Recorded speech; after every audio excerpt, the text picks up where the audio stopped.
Hello, everyone. This is sensation part 2. Today, now keep in mind that sensation is not in your head. Sensation is actually very biological. Today's topic is vision. But before we talk about vision more specifically, I need you to know this term transduction. Now, I'm going to ask you a question. I want you to think about this. And most students get this wrong. What does the word trans mean? Think of the words transportation, transfer, transcontinental, transsexual. A lot of you think it means change, and I understand why, because you think of transsexuals, changing from one sex to another. Trans actually means across. Transport. Port means to carry across. Transcontinental railroad, across the continent. So write down transduction and maybe one answer example. Transduction is when you go across the medium. So for example, light exists, okay? But when it hits your retina, changes those light signals into neural impulses, into vision. When sound hits your ears, then your ears will transduce those vibrations into neural impulses and then get processed in the brain. That's what, and then with smell, chemicals turn into smell, into neural impulses. That's transduction. Okay? All right. So, and that's true with all of your senses, including touch, even balance. Okay? Smell. All right. So, vision. All right. Now, I need you to know all of the green boxes on this screen. I need you to know what are rods and what are cones. So I'm going to pause it, or you're going to pause it if you're on YouTube. And we drew this in class.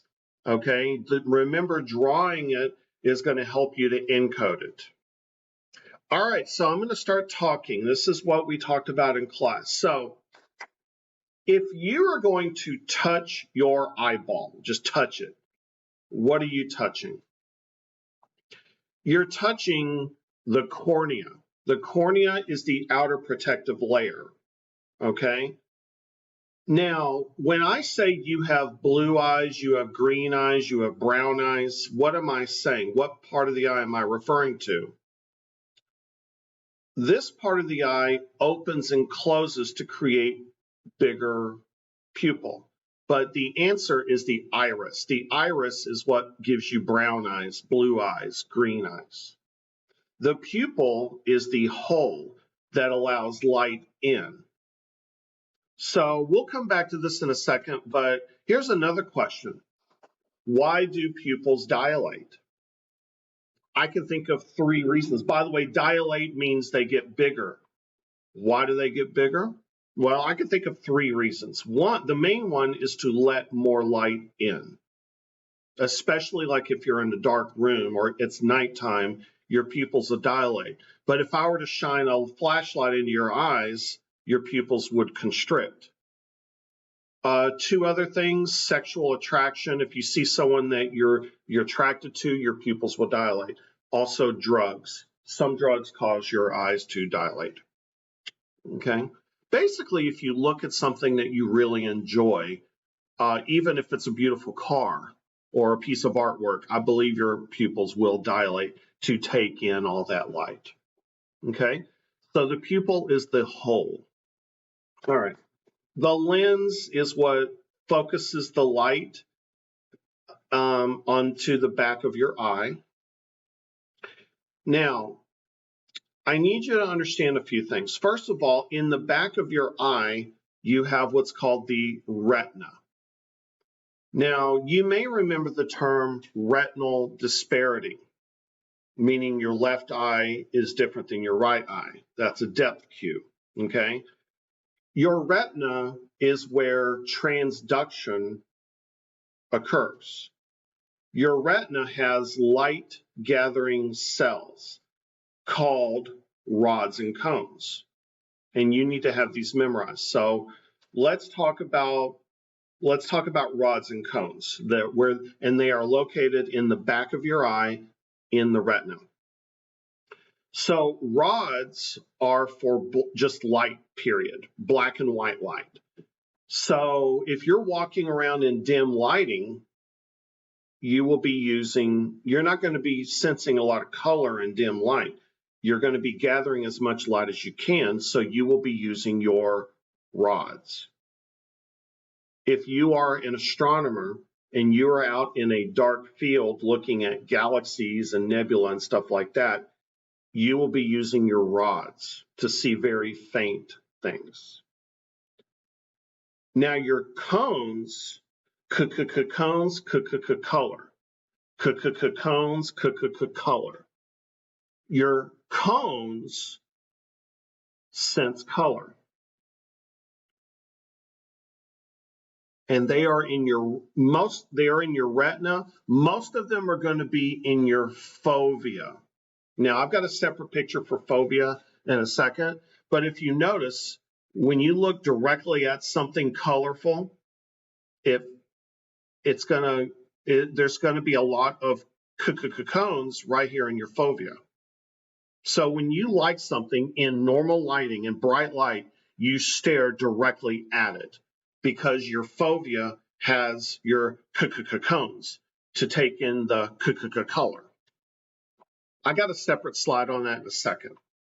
All right, before we leave, you have a blind spot. In each one of your eyes, you have a blind spot. This blind spot does not have rods or cones.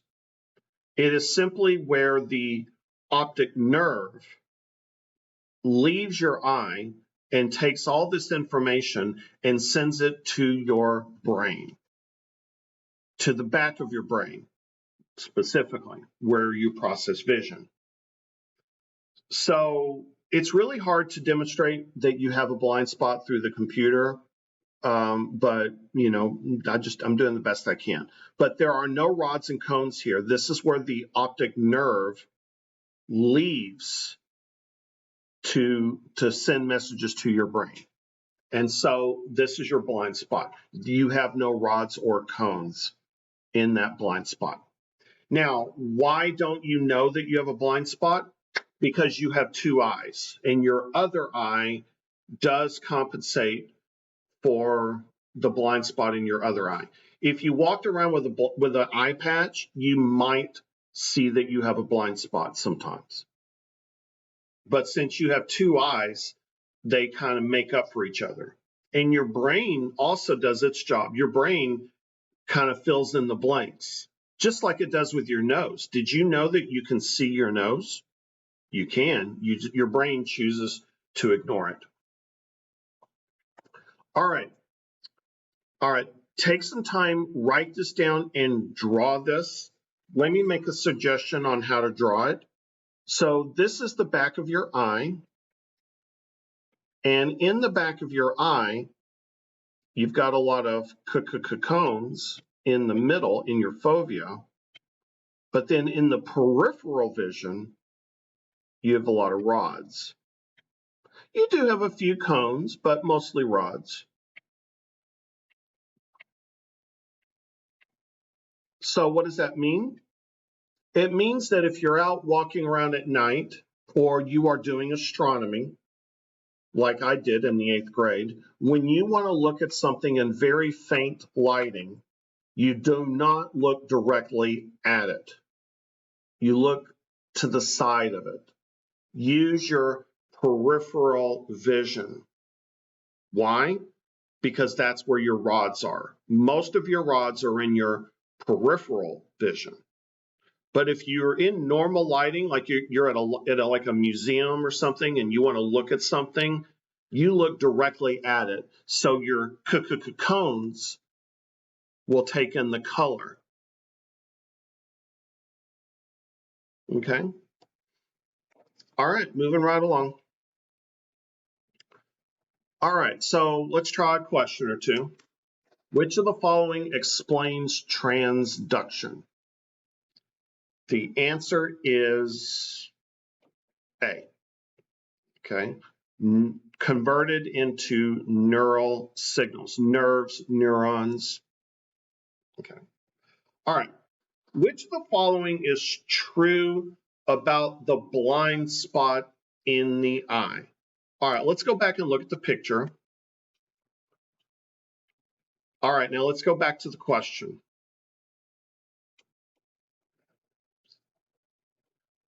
The answer is A. It's where the optic nerve leaves the eye. There are no rods and cones there.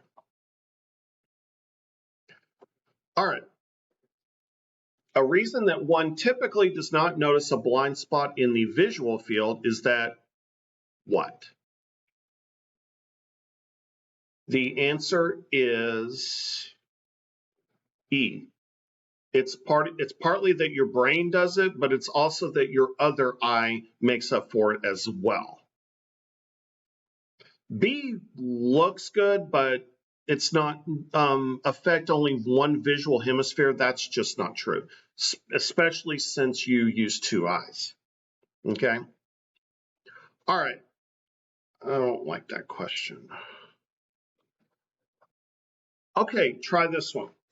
The fovea has the greatest visual acuity in bright light, primarily because the fovea is what? All right, so you should have this on your notes, but take a look at that.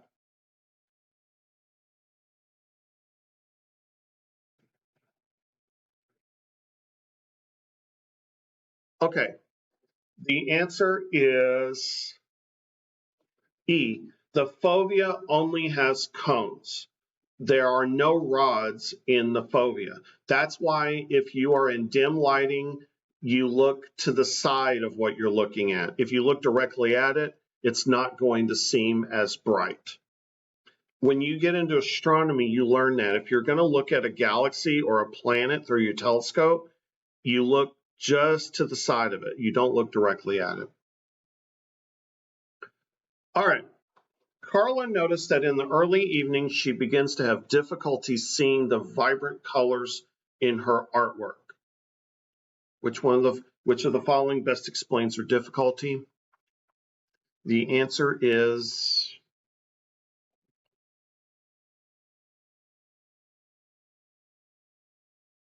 the cones don't do well in dim light.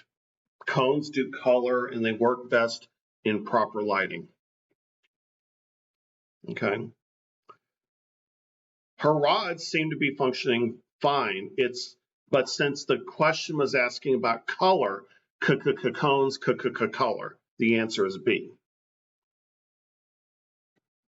All right. Visual acuity, that means like clarity. You can see the best. Visual acuity is best in the what? All right, where are the cones at? The answer is fovea. That's where the cones are at.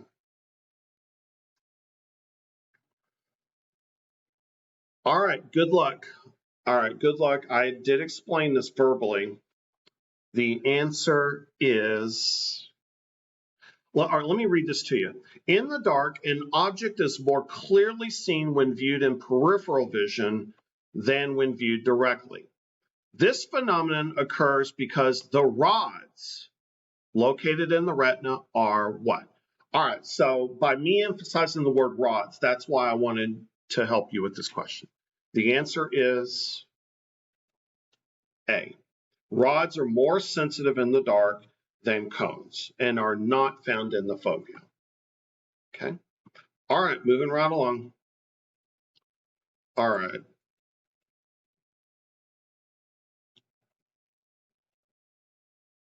All right, now we are talking about vision, and I need to talk to you about two theories as far as why we perceive color.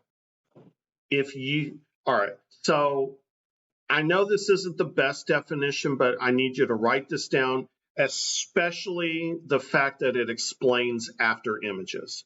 You don't need to draw the picture. Now, this is much easier to explain by showing you, and we can come back to this. But I want you to notice that there are certain opponent colors. You've got red and green, that's Christmas colors. You got black and white. And then you have blue and yellow, like the IKEA logo, okay? Blue and yellow. So the idea is that since red and green are opposing colors, if you stare at this right thing right here for about 20 seconds, maybe 30 seconds, and then shift your gaze to the white screen, the green will turn red and the red will turn green. Same thing if you stare at this for 30 seconds and then look at the white screen. The blue will turn yellow and the yellow will turn blue. Okay? All right, moving right along. Now, so I want to demonstrate to you what is an after image. I understand if you're busy and you are trying to do something else right now, but I need you to stop doing what that is, and I need you to stare at the screen for a little while, okay? I want you to stare at this general area for 20 seconds, and I'm going to count.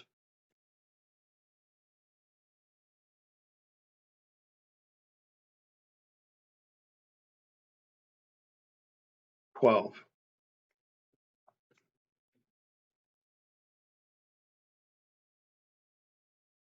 5, 3, 2, 1. Blink your eyes, blink, blink, blink your eyes, blink your eyes. And you should have a religious experience. Okay? Praise Jesus. So basically, the black turned white and the white turned black. Okay? That is called an after image. All right. Maybe take a break if you want to rest your eyes, but I have more that I want you to try.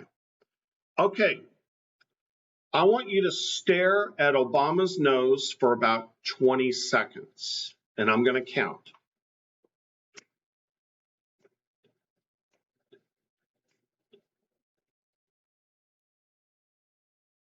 13, 10, 7. Keep your eyes still. 5, 4, 3, 2, 1. Boom! It's fast. Okay, it's super fast. But for like a quarter of a second, you can see his picture in color. I'll try it again just in case it didn't work. 7, 6, 5, 3, 2, 1. Boom! It's fast. And you don't need to blink your eyes. If you do blink, you might see Jesus again. That is called an after image. Okay? And they happen very quickly. But what happens is that blue turns yellow and green turns red. Red turns green, black turns white. All right. Stare at this black dot for 20 seconds, and I'm going to count. 20.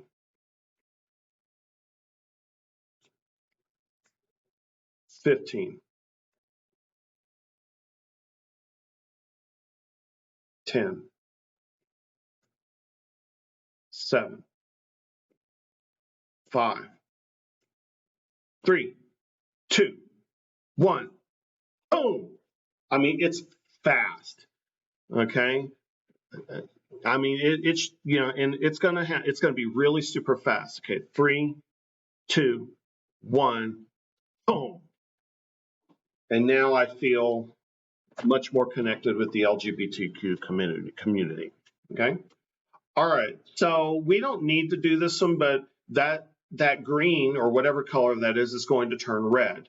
Black is going to turn white, and that is going to turn green. Okay. All right. Rest your eyes for a second, and then we got one more. Okay. All right, I'm going to let you read this. I don't totally understand it, but that's the explanation. Maybe you're more interested in the stuff than I am. Basically, if your red cones get tired, then your green cone for really super fast will shoot extra for just a quarter of a second. That's where we get after images. All right, so yellow is going to turn blue, green is going to turn black, is going to turn right. Okay. All right, stare at the red dot. 24, 23, 22,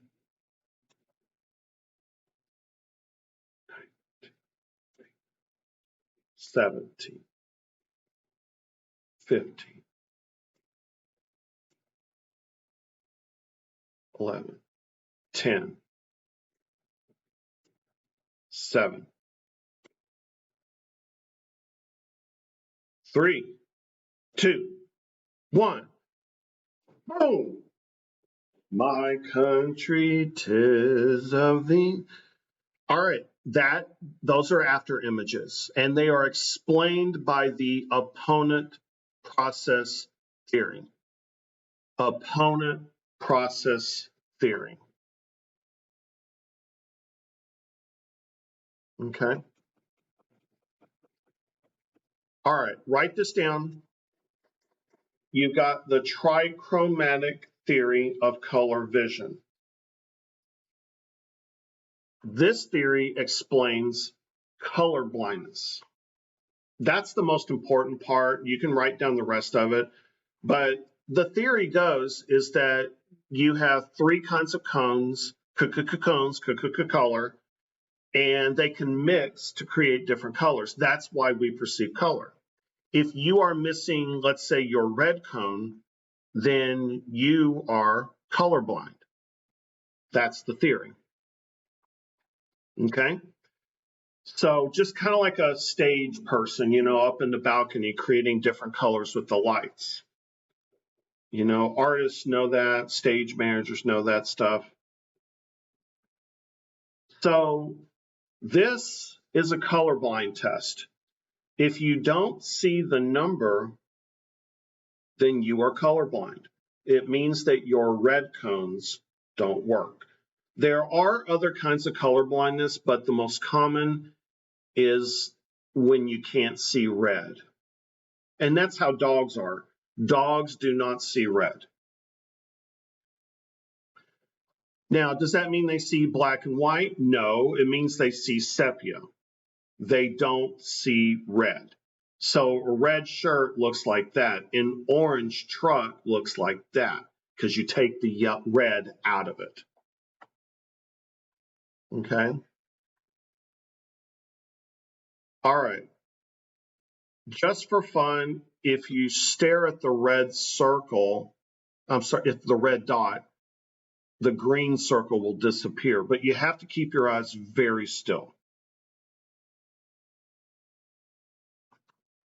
All right, moving right along. Here's another one. Your eyes may be tired, mine are after doing the one before, but if you stare at the plus sign, the magenta dots disappear and then all you see is a green circle going around.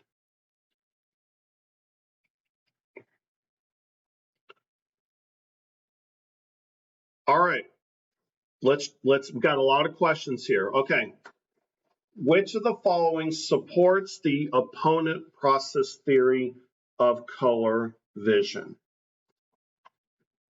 The answer is after images.